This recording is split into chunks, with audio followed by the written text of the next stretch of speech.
Hola, son las 8 de la noche en Bogotá, en Quito y en Lima. Estamos en Contexto Global de France 24. Muchísimas gracias por elegirnos. Yo soy Rosa Pérez Masdeu y me acompaña esta noche Elena Lozano. Bienvenida. Gracias, Rosa. Muy buena noche. Pues sí, son las 7 de la noche en Ciudad de México, 8 en Washington, D.C. y las 9 en Buenos Aires. Es momento de actualizar la información internacional que marca toda la jornada del día de hoy. Vamos con los titulares. Este jueves 1 de mayo se conmemoró el Día del Trabajador alrededor del mundo. En países de Latinoamérica como México, Brasil y El Salvador, miles de personas salieron a marchar para exigir mejores condiciones laborales y mayores derechos. Y Donald Trump anuncia que Mike Waltz pasaría a ser embajador de Estados Unidos ante las Naciones Unidas y dejará entonces el cargo de asesor de seguridad nacional, funciones que asumirá temporalmente el secretario de Estado, Marco Rubio. El presidente ucraniano Volodymyr Zelensky califica de igualitario el acuerdo firmado con Estados Unidos para la explotación de minerales y otros recursos naturales en su territorio, mientras Estados Unidos colaborará con la reconstrucción del país y seguirá prestando asistencia. El documento aún debe ser aprobado por el Parlamento ucraniano. Y yo les cuento que en directo iremos en esta ocasión, esta noche, hasta Quito, porque con nuestro corresponsal Gustavo Ortega, ya lo conocen, hablaremos de las nuevas alianzas en el Congreso ecuatoriano con las que cuenta el presidente Daniel Noboa para impulsar esta nueva legislatura. Pero además, Rosa, en el debate tú abordarás con tus invitados el acuerdo de minerales firmado entre Estados Unidos y Ucrania. Nos preguntamos si es un pacto o no equilibrado y tal como señala el presidente Volodymyr Zelensky, que ha sido igual. O si más bien beneficia a una parte por encima de la otra. También nos cuestionamos si el acuerdo significa el fin de los cambios de postura de Trump sobre esta guerra y qué significaría entonces para Moscú. Les dejo con Rosa y nos vemos en una hora, Rosa. Hasta luego, Elena.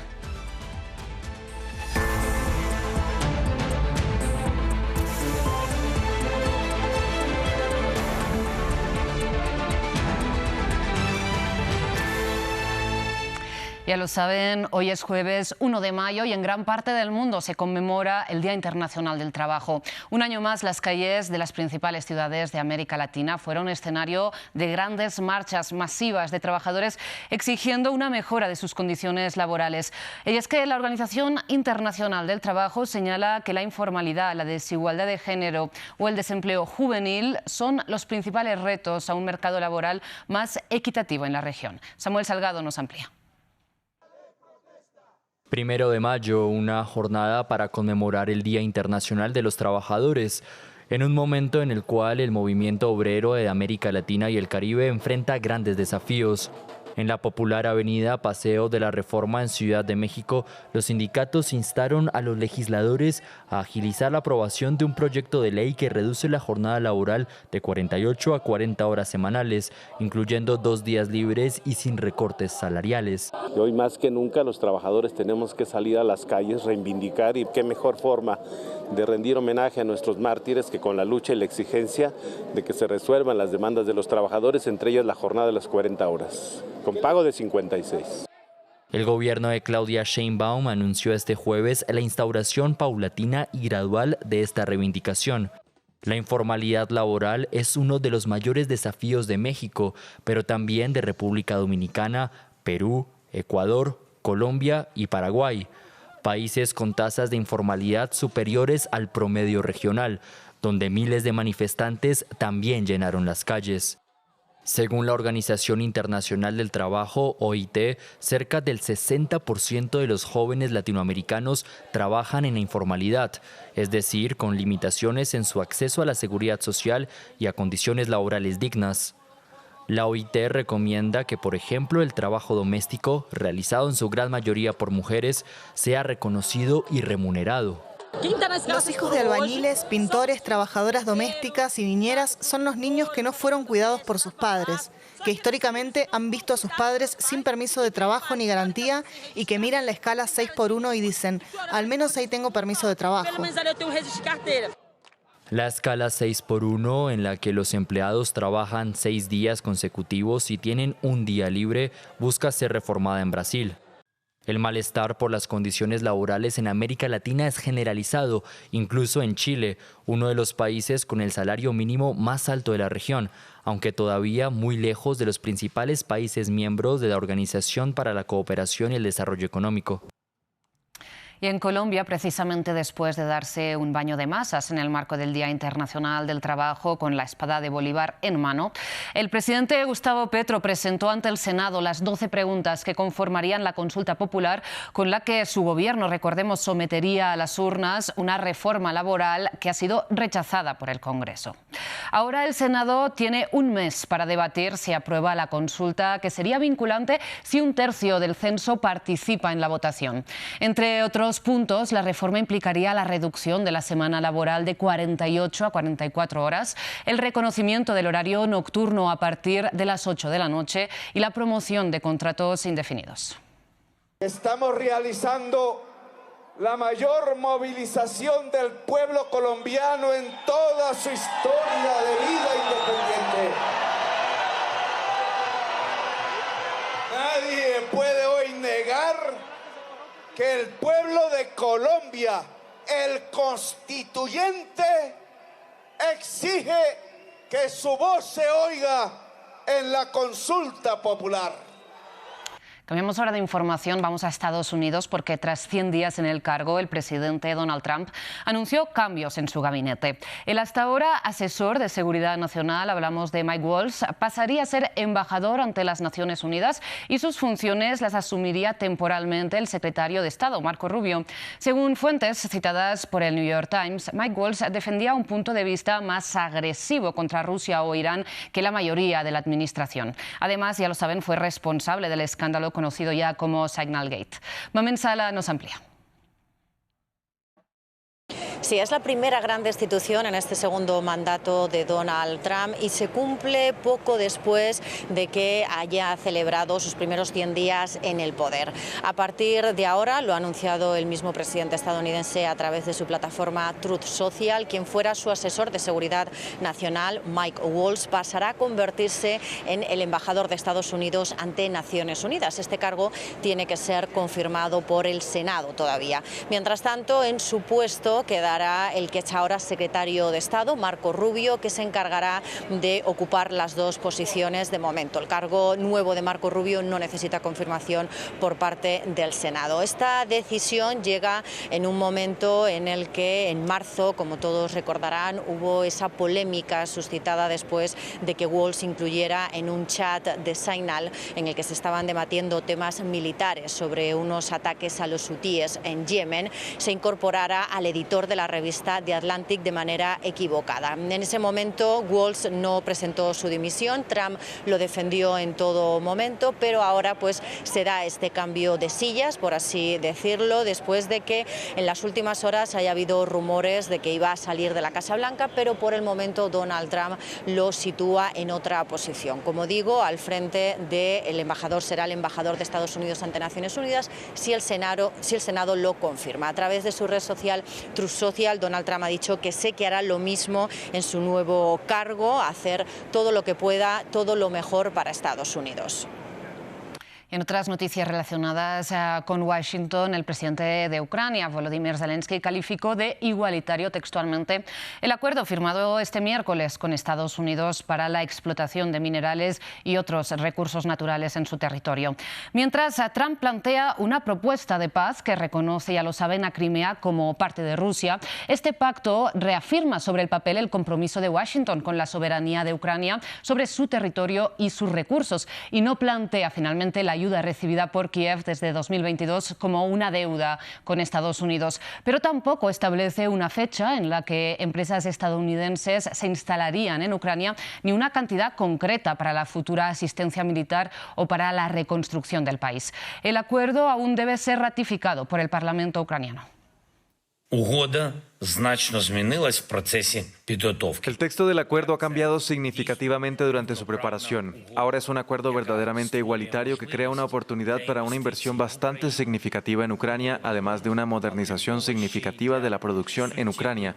Y no menos importante, la modernización de las prácticas legales en nuestro país. No hay deudas en este acuerdo y se creará un fondo de recuperación que invertirá en Ucrania. Y a continuación repasamos exactamente qué son las tierras raras, parte de los recursos incluidos en este acuerdo firmado por Ucrania y Estados Unidos.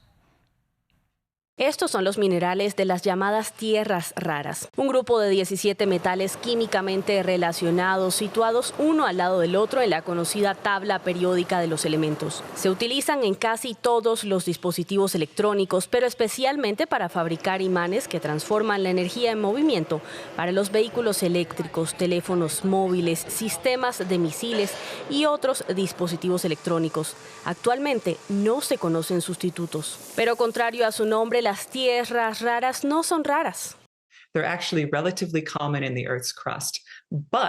En realidad son relativamente comunes en la corteza terrestre, pero los lugares que disponen de la energía y el marco normativo propicios para su procesamiento y refinamiento a bajo costo, es decir, con mayor riesgo social y medioambiental, fueron cada vez menos a finales del siglo XX. Por eso, a finales del siglo XX y principios del siglo XXI, la producción abandonó Occidente y se concentró en China.